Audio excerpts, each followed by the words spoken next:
ये बेहद important question है और काफी एग्जाम में देखा गया है ना। आइए, इसमें लिखा है एक होज में 3 पाइप ए, बी तथा सी लगे हुए हैं।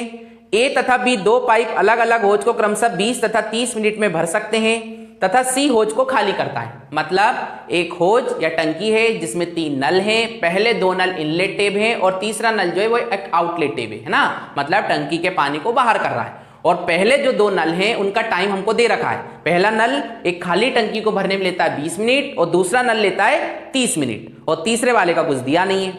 दोनों पाइप को एक साथ खोलने के बाद एक आदमी होज को छोड़कर चला जाता है। ठीक, मतलब एक व्यक्ति क्या कर रहा है, चूंकि उसको टंकी को भरना है इसलिए उसने ए और बी नल को चालू किया और वहां से चला गया तथा वापस उस समय पर आता है जब होज को भर जाना चाहिए था, किंतु उसे ज्ञात होता है कि पाइप सी गलती से खुला रह गया तथा अब उसे वो बंद कर देता है। ओके, फिर होज अगले 3 मिनट में भर जाता है। ज्ञात कीजिए अकेला पाइप सी कितने समय में खाली करेगा। गुड, कहानी बच्चे कुछ ऐसी है, एक स्टोरी है, उस स्टोरी को बहुत आराम से आप समझो।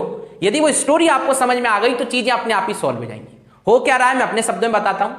एक टंकी है जिसमें 3 नल हैं जिनके नाम ए, बी और सी हैं। ए और बी इनलेट टेब है और सी जो है आउटलेट टेब है। पक्की बात, ए ले रहा है 20 घंटे 20 मिनट और बी ले रहा है 30 मिनट। ओके, सी का जो टाइम है खाली करने का वही हमें फाइनली निकाल के लाना है। स्टोरी कुछ ऐसी है कि एक व्यक्ति ने चूंकि टंकी को भरना था इसलिए ओपन किया ए और बी को, और भरने के जो समय था ना, जो भरने का एक प्रॉपर समय होगा कितने समय टंकी को भर जाना चाहिए, जब उसने आके देखा तो पता चला टंकी तो फिल ही नहीं हुई।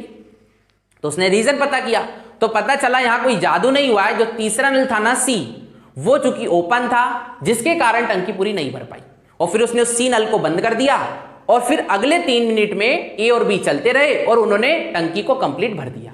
तो हमको यह कहा गया कि मान लो एक भरी हुई टंकी होती और सी नल से हम प्रॉपर काम कराते, तो आखिर इस टंकी के पानी को सी नल कितने समय में प्रॉपर पूरी तरीके से बाहर निकाल देगा, है ना। वो टाइम पीरियड हमको निकाल के लाना है।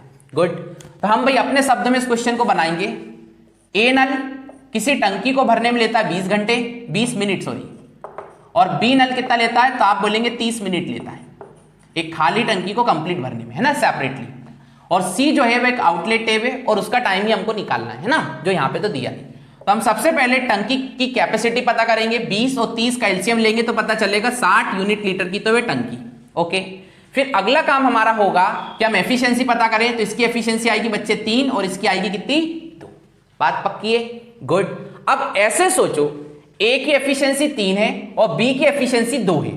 यदि मान लो ये दोनों नली चालू होते और 60 लीटर की टंकी होती तो टंकी को भरने में समय कितना लगता, तो आप बोलेंगे 60 लीटर की टंकी है और दोनों नल चूंकि मिलके काम करने लग रहे हैं, 1 मिनट में भरेंगे 5 लीटर, तो 60 लीटर की टंकी को भरने में लग जाएंगे कितने मिनट, 12 मिनट।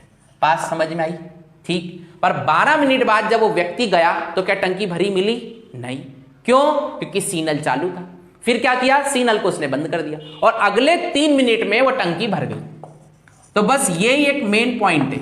इस बार जो क्वेश्चन है थोड़ा सा डिफरेंट है। जो फर्स्ट क्वेश्चन करा था वो सीधा सीधा था, इस बार थोड़ा सा डिफरेंट है। तो आप ये सोचो कि 12 मिनट में जो काम कंप्लीट नहीं हो पाया उस काम को अगले 3 मिनट में किया गया।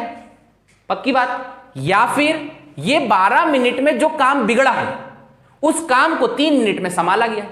अब बात यह आती है बिगाड़ा किसने और फिर ये 3 मिनट में संभाला किसने। तो ऐसे सोचो सर 12 मिनट में टंकी को भर जाना चाहिए था, पर 12 मिनट में टंकी भरी नहीं क्योंकि सी नल चालू था। मतलब काम किसने बिगाड़ा है, ये 12 मिनट सी नल ने। मतलब ऐसे सोचो सी नल की एफिशिएंसी या सी नल ने जो 12 मिनट में काम किया है वही काम सही मायने में किसने संभाला है या सुधारा है या फिर से करना पड़ा है। वो 12 मिनट का काम ए और बी को कितने मिनट में, 3 मिनट में। तो ए और बी ने वही काम किया है अगले 3 मिनट में। ठीक, तो मिनट से मिनट काट दो, है ना, और ये आ जाएगा 3 से इसको काट दो, ये 4 आ जाएगा। तो ऐसे सोचो C × 4 इक्वल टू ए और बी की मिला के एफिशिएंसी क्या है, तो आप बोलेंगे 5 है।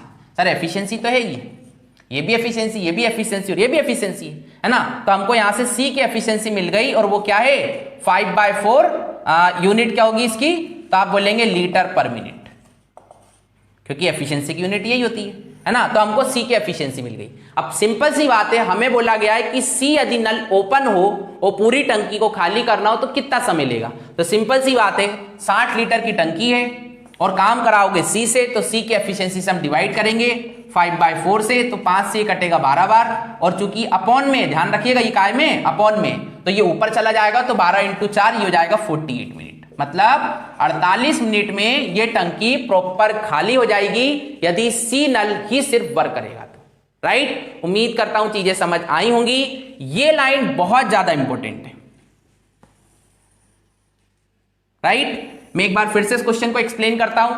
कहानी कुछ ऐसी है कि दो नल हैं इनलेट जिनके नाम है ए और बी, जो एक खाली टंकी को भरने में ले रहे हैं ये और ये समय। सबसे पहले हमने कैपेसिटी निकाली टंकी की, फिर हमने उसके बिहाफ पे एफिशिएंसी भी तुरंत ही कैलकुलेट कर ली। राइट, फिर कहा जा रहा है कि जिस समय टंकी को भर जाना चाहिए था उस समय टंकी नहीं भरी, तो रीजन क्योंकि सी नल इन्वॉल्व था। तो सी नल ने सही मायने में काम को बिगाड़ा और उस काम को संभाला है फिर ए और बी ने अगले 3 मिनट में। तो हमने सीधा सीधा सोचा कि यार 12 मिनट में टंकी नहीं भरी क्योंकि उन 12 मिनट में किसी ने काम बिगाड़ा है या अपोजिट किया है, और वो है सी नल। तो सी का 12 मिनट का काम और इस काम को दोबारा किया है या संभाला है या सुधारा है, वो सुधारा है ए और बी ने फिर से मिलके। जो ए और बी मिलके 1 मिनट में काम करते हैं कितना, 5 लीटर पर मिनट के बिहाफ पे, या ए और बी ने मिलके काम किया है कितने मिनट, 3 मिनट। जस्ट ए और बी की हमने एफिशिएंसी रखी, जस्ट इसको सॉल्व किया, तो सी की एफिशिएंसी निकल के आ गई 5/4 लीटर पर मिनट। ओके, इसके बाद सर आप जानते हैं कहा गया था कि सी कितना समय लेगा। तो सर 60 लीटर की टंकी को यदि इस एफिशिएंसी के बिहाफ पे भरेगा तो है ना, मतलब खाली करेगा पानी को, तो 48 मिनट लगेंगे उस भरी हुई टंकी को खाली होने में। राइट, उम्मीद करता हूं चीजें आप समझ पा रहे होंगे। ये चीजें एग्जाम में पूछी जाती हैं और उनको ऐसे ही बनाइएगा। सर सारे क्वेश्चन इजी हो, सारे क्वेश्चन हमें तुरंत समझ में आ जाए, ऐसा नहीं होता, क्योंकि आज की डेट में यदि आप देखेंगे ना कॉम्पिटिटिव एग्जाम में, तो इन लेवल के क्वेश्चन ही पूछे जाने लगे। और ये क्वेश्चन कोई टफ नहीं है, ये क्वेश्चन ऐसे नहीं है कि आप कर ना सके। इनको एक बार खुद फिर से करिएगा, आंसर आता है नहीं आता मैटर नहीं करता, आप पूरी यदि स्टोरी को स्टेप टू स्टेप समझेंगे ना, तो आप खुद पाएंगे कि हाँ यार स्टेप टू स्टेप ही सोचना है, तभी जाके हम आंसर तक पहुंच पाएंगे। राइट।